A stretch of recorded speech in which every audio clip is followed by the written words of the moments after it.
चलिए आज हम देखेंगे Nicol prism. What is Nicoll prism? Nicoll prism is an optical device used for producing and analyzing the plane polarized light. It was invented by William Nicoll in 1828, who was an expert in cutting and polishing the gems and crystals. इससे पहले हमने discuss करा था कि when the beam of light is transmitted through a calcite crystal then it breaks into two rays. It is the ordinary and extraordinary rays. ये हम पहले बता चुके हैं. The extra ordinary ray, in ordinary ray the vibration are perpendicular to, suppose ये आपकी unpolarise light आपकी अगर हमारे कैल्साइट क्रिस्टल पे इंसिडेंट हो रही है, वाइब्रेशन आपके दिख रहे हैं. दिस मीन्स ये आपको टू तरह की रेज होगी, दोनों प्लेन पोलराइज रेज हैं.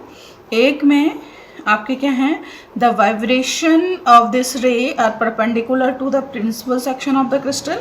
तो ये रे आपकी क्या हैं, ऑर्डिनरी रे हैं. आप कह सकते हैं this one is the vibration are perpendicular to the this one incidence plane, and this one is the wave, the polarized wave.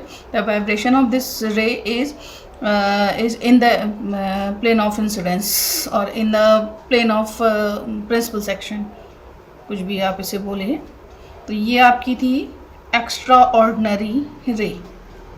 तो हमने ली है ऑर्डिनरी एंड एक्स्ट्रा ऑर्डिनरी रे. ठीक है. तो Nicol prism is made in such a way that it eliminates one of these two way by internal reflection. इन दोनों में से निकोल प्रिज्म क्या करेगा, एक ही रे को पास होने देगा, दूसरी वेव को टोटल इंटरनल रिफ्लेक्शन से रिफ्लेक्ट कर देगा. ठीक है. तो यहाँ पे होता क्या है, मोस्टली जो ऑर्डिनरी वेव है ये एलिमिनेट हो जाती है और ओनली एक्स्ट्रा ऑर्डिनरी रे आपकी निकल के आती है, जिससे कि जो हमारी कैल्साइट की प्रॉब्लम आ रही थी कि हमको एक ना मिल के एक रे के बदले दो पोलराइज वेव मिल रही थी, वो यहाँ से हमारी दूर हो जाएगी. ओके. तो ये जो निकोल प्रिज्म होता है, कैल्साइट क्रिस्टल हम लोग लेते हैं. कैल्साइट क्रिस्टल की का जो साइज होता है, इसकी जो लेंथ होती है, this length is the 3 times of his bed. इस साइज का हम एक कैल्साइट क्रिस्टल लेते हैं और इस कैल्साइट क्रिस्टल को देख रहे हैं आप, कुछ एक कॉम्प्लिकेटेड सा यहाँ पे फिगर है, इसको हम कट कर रहे हैं. देखो ये प्रिंसिपल, ये सेक्शन हमने कट कर दिया. दिस इज KGLA पोर्शन हमने इसका कट कर दिया. और इस कट पोर्शन में हम क्या करते हैं, एक ये एंगल आप देख रहे हैं दिस वन, एक हम क्या करते हैं इस पे कि कनाडा बॉल्सम का लेयर यहाँ पे फिक्स कर देते हैं. ठीक है. और इसका जो एक सिंपल फिगर मैंने यहाँ पे आपका दिखा रखा है, दिस वन रेक्टेंगुलर आपकी शेप का हम लोग देख रहे हैं. और ये जो एंगल है ये हम दिखा रहे हैं, this one is this is ACG जो एंगल है ये आपका कितना आ रहा है, 68 डिग्री. तो ये 68 डिग्री यहाँ पे हम लोग दिखा रहे हैं. तो इस तरह से आपकी ये निकोल प्रिज्म का एक व्यू यहाँ पे हम लोग देखते हैं. ये जो बीच में हमने कहा है, ये जो लेयर है, ये लेयर आपकी कनाडा बॉल्सम केमिकल है, उसकी लेयर यहाँ पे हम लोग यहाँ पे सैंडविच कर रखी है हमने.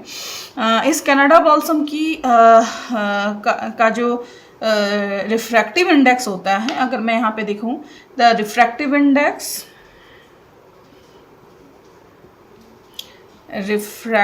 इंडेक्स फॉर ऑर्डिनरी रे, जिसे मैं μO से दिखा रही हूँ, ये 1.68 दिस वन रेंज का होता है. और जो एक्स्ट्रा ऑर्डिनरी रे हम ले रहे हैं दिस वन, और इसका जो रिफ्रैक्टिव इंडेक्स है 1.486. जो कनाडा बॉल्सम लेयर हम लोग सैंडविच कर रहे हैं, कनाडा बॉल्सम का जो होता है इसकी वैल्यू होती है 1.55, यानी कि refractive index of layers is lies between this two range. This one is less than refractive index of ordinary ray but greater than the refractive index of this extra ordinary ray. तो इसमें होता क्या है आप ये देखिए. Ordinary रे के लिए ये आपकी क्या करेगी, एक रेयर मीडियम की तरह वर्क करेगी. और एक्स्ट्रा ऑर्डिनरी रे के कोई रे आपकी जा रही है तो एक्स्ट्रा ऑर्डिनरी रे के लिए ये क्या करेगी आपकी, यानी कि आप ये देखिए कि ऑर्डिनरी रे यहाँ से गई है तो ये आपका rare denser to rare medium की ओर जा रही है. और एक्स्ट्रा ऑर्डिनरी रे के लिए ये क्या हो रही है,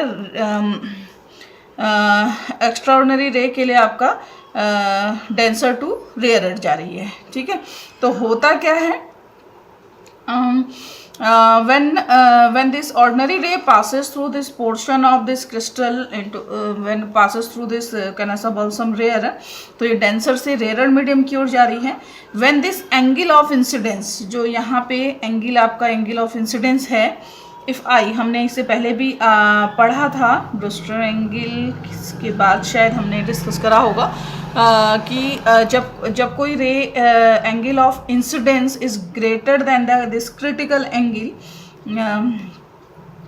इसको हमने IC हमने बोला है. If angle of incidence is greater than this one, this means the ray is totally internally reflected and not to be transmitted. ठीक है, जब इंसिडेंट एंगल आपके क्रिटिकल एंगल से ज़्यादा है तब आपका क्या होगा कि रे क्या होगी, इंटरनली रिफ्लेक्ट हो जाएगी. तो यहाँ पे आप देख रहे हैं कि जब हमारा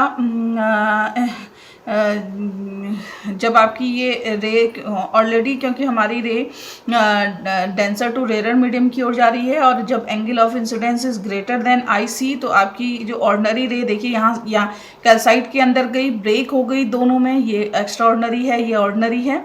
और जब कनाडा बॉल्सम से टकरा रही है तो ये क्या हो जा रही है, रिफ्लेक्ट हो जा रही है अंदर ही, और बाहर जो एक्स्ट्रा ऑर्डिनरी रे है उस पर कोई इफेक्ट नहीं पड़ रहा है. तो एक्स्ट्रा ऑर्डिनरी रे इजीली क्या हो जाएगी, यहाँ से ट्रांसमिट होके बाहर निकल जाएगी. ठीक है, तो ये आपका है. तो इसके थ्रू जो है हमें क्लियर है कि आपका क्या हो जाएगा, आपकी जो 2 रेज थी कैल्साइट क्रिस्टल मिल रही थी, तो वो अब आपको क्या मिल रही है, एक ही रे जो कि आपकी क्या एक्स्ट्राऑर्डिनरी थी. हम यहाँ पे निकाल रहे हैं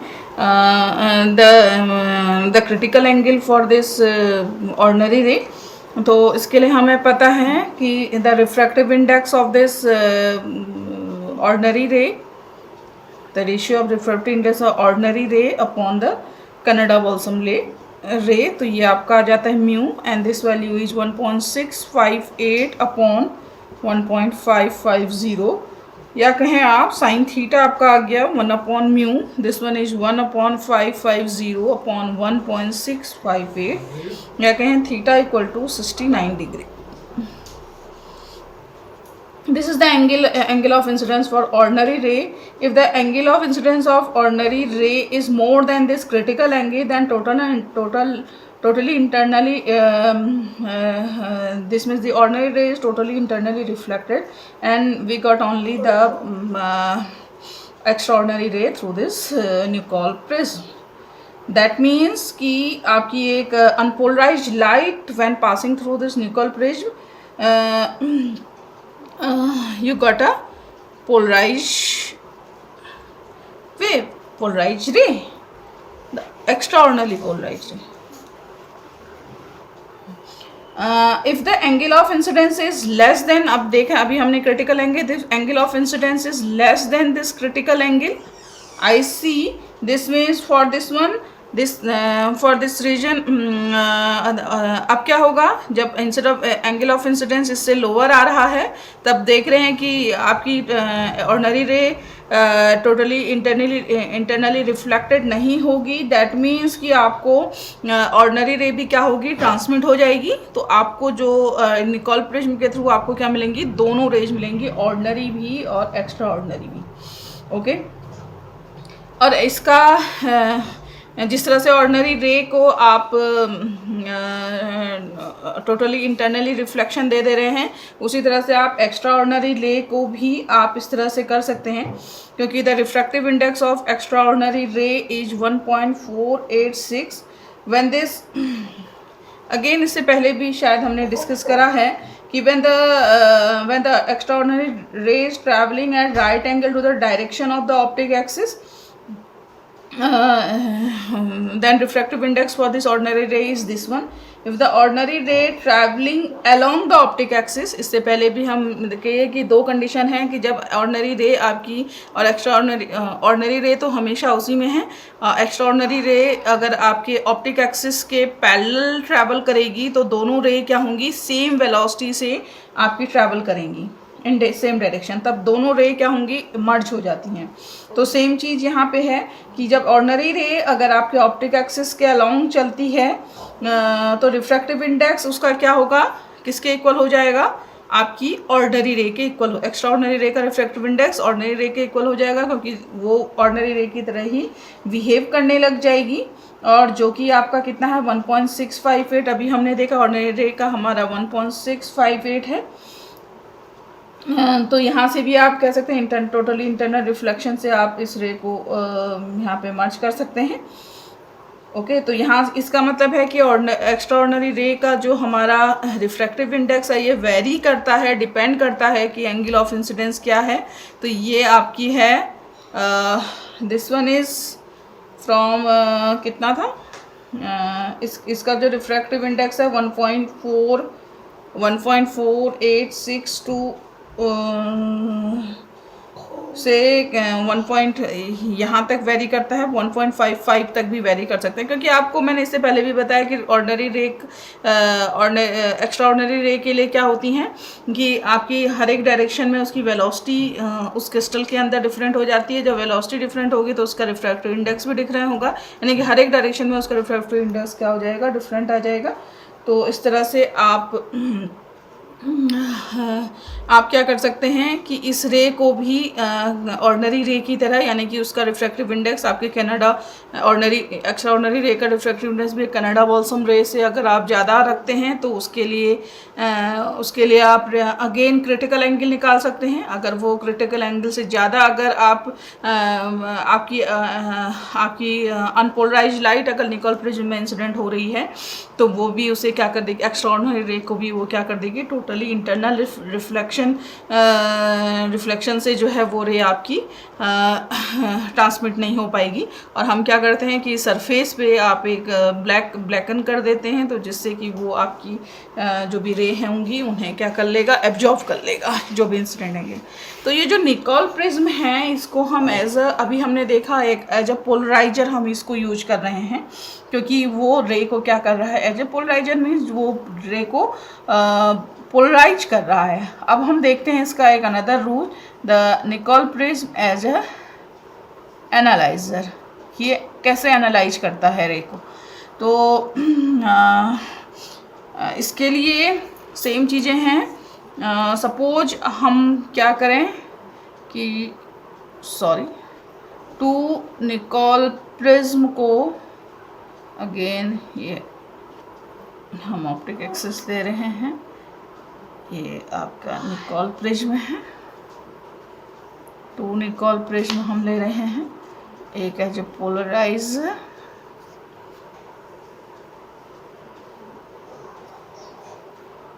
ये सेकेंड निकोल प्रिज्म है,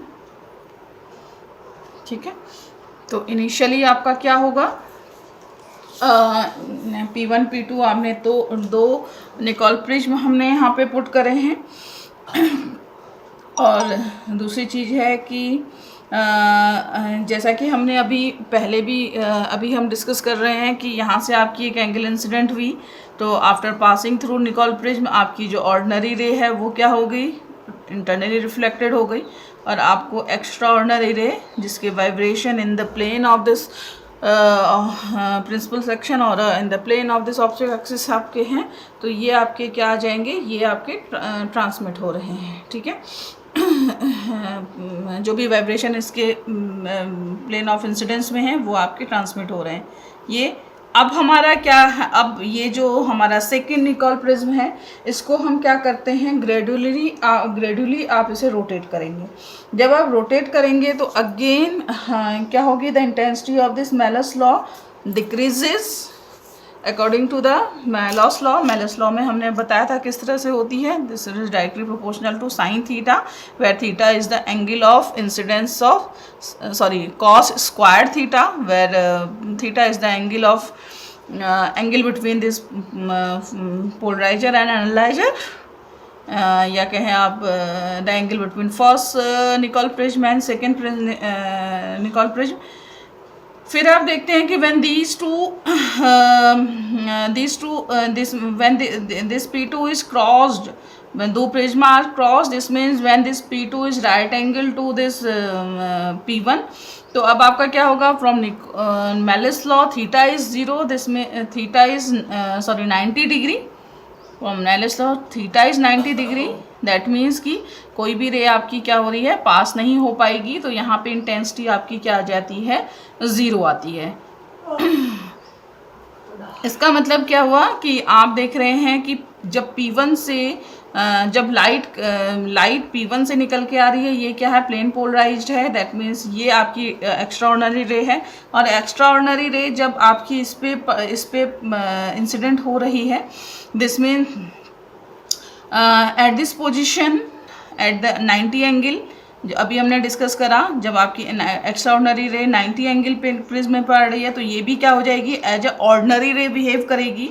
और जो ऑर्डिनरी रे है उसे क्या करता है कनाडा बॉल्सम, इस कंडीशन में सब उसको क्या कर देगा, रिफ्लेक्ट कर देगा। तो ये एक्सोडरी इंटरनल रिफ्लेक्शन के थ्रू ये सारी इधर निकल गई, क्योंकि इस तरह से बिहेव कर रही है। ठीक है, तो ये इसका मतलब ये है कि आपकी P1 से जो रे है प्लेन पोलराइज्ड है, और जो P2 प्रिज्म है ये इसको क्या कर रहा है, डिटेक्ट कर रहा है कि ये पोलराइज्ड है या नहीं है। तो इस कारण से हम निकोल प्रिज्म P1 को हम लोग एज अ पोलराइजर और P2 को एज अ एनालाइजर बिहेव कर, एनालाइजर बोलते हैं, क्योंकि ये उसी तरह से बिहेव कर रहे हैं। ठीक है, इसके बाद एक इम्पॉर्टेंट आपका टॉपिक पड़ता है, this is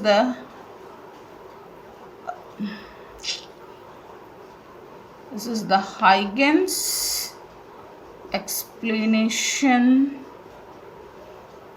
of double refraction in uniaxial crystals.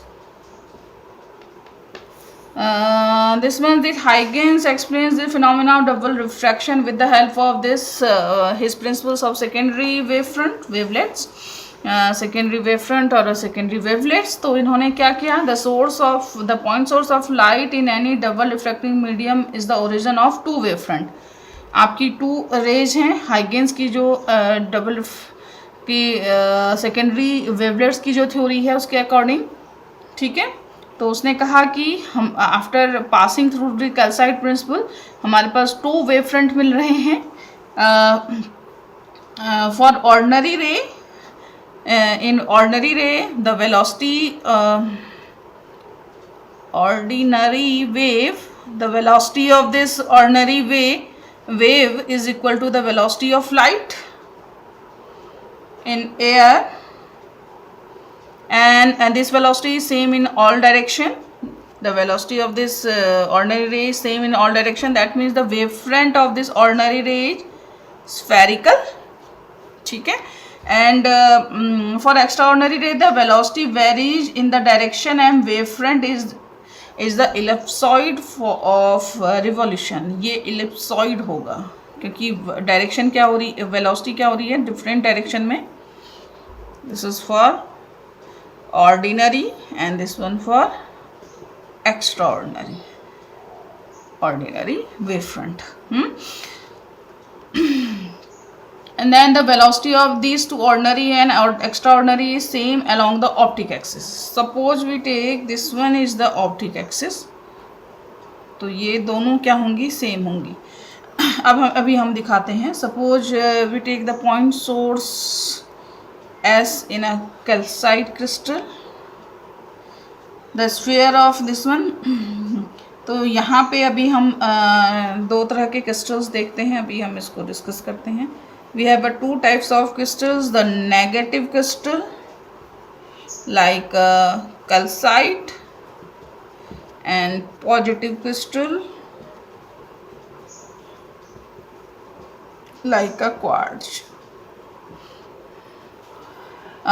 ये हम किस लिए कहते हैं? when ordinary wave surface lies within the extraordinary surface. तो ये आपके, चलिए हम इसको देखते हैं. ये आपका ऑप्टिक एक्सिस है. ऑप्टिक एक्सिस के थ्रू मैंने अभी आपसे बोला कि ये आपका ऑप्टिक एक्सिस है. तो ऑप्टिक एक्सिस के थ्रू ऑर्डिनरी और एक्स्ट्रा ऑर्डिनरी दोनों की वेलोसिटी क्या होंगी? सेम होंगी. तो इससे जो वेव फ्रंट होगा, देखिए ordinary wave front is this one, और यहाँ पे दोनों का सेम होगा. तो एक्स्ट्रा ऑर्डिनरी वेव फ्रंट जो कि आपका इलिप्सॉइड है वो आपका कुछ इस तरह से होगा. देख रहे हैं? Ordinary wave front is lies within this extra ordinary wave front. ये एक्स्ट्रा ऑर्डिनरी है, ये ऑर्डिनरी है. तो this type of crystal are known as the negative crystal. और ये आपका क्या है? कैल्साइट इसका एग्जाम्पल है. और दूसरा हम कह रहे हैं कि इन दिस फॉर्म, क्योंकि ऑर्डिनरी तो दोनों में सेम ही रहेगा. And in this ones the extraordinary wave front is lies within the ordinary wave front. ये देख रहे हैं इलिप्सॉइड इसके अंदर बना हुआ है. तो that type of crystal is known as the positive crystal, और जिन्हें हम कहते हैं क्वार्ट्ज के फॉर्म में. आपकी क्वार्ट्ज है, ये एग्जाम्पल है इसका क्रिस्टल का. ठीक है, ये क्लियर हो गया. और ये देख रहे हैं यहाँ पे दोनों सेम इसलिए हैं क्योंकि ये ऑप्टिक एक्सिस की साइड पे दोनों की वेलोसिटी क्या आ रही है? सेम आ रही है. तो यहाँ पे हम कह रहे हैं नेगेटिव यूनिएक्सल क्रिस्टल के लिए हमारा refractive index of this one ordinary ray is greater than the extraordinary ray. Okay, and the velocity of extraordinary ray varies with the radius vector of this ellipsoid. It is least and is equal to the velocity of ordinary ray along the optic axis, but its velocity is maximum at the right angle to the direction of the optic axis. देख रहे हैं आप, इस direction में velocity maximum है और इस direction में ऑप्टिक एक्सिस की डायरेक्शन में ऑर्डिनरी रे के इक्वल आ रही है. सेम फॉर पॉजिटिव क्रिस्टल अगर हम यहाँ पे देखें, इसके लिए जो एक्स्ट्रा ऑर्डिनरी का refractive index this is greater than the ordinary refractive index of ordinary ray, and the velocity of this ordinary ray is least in the direction. ये देखिए अगर हम इन दो डायरेक्शन करें, in the direction perpendicular to this optic axis, है ना, and it is maximum and is equal to the velocity of this ordinary ray along the optic axis. Maximum value कब है? जब ये ऑप्टिक एक्सिस के along है और किसके इक्वल है? ऑर्डिनरी रे के. और ये देख रहे हैं आप, ये वैल्यू राइट एंगल में, ये वैल्यू आप वेलोसिटी आपकी क्या आ रही है? आपकी लीस्ट आ रही है. ओके, तो ये हैं आपके अब इसके बाद हम लोग देखेंगे, ये तो यूनिएक्सल क्रिस्टल का है, द डायरेक्शन ऑफ, चलिए इसको हम चेक करते हैं.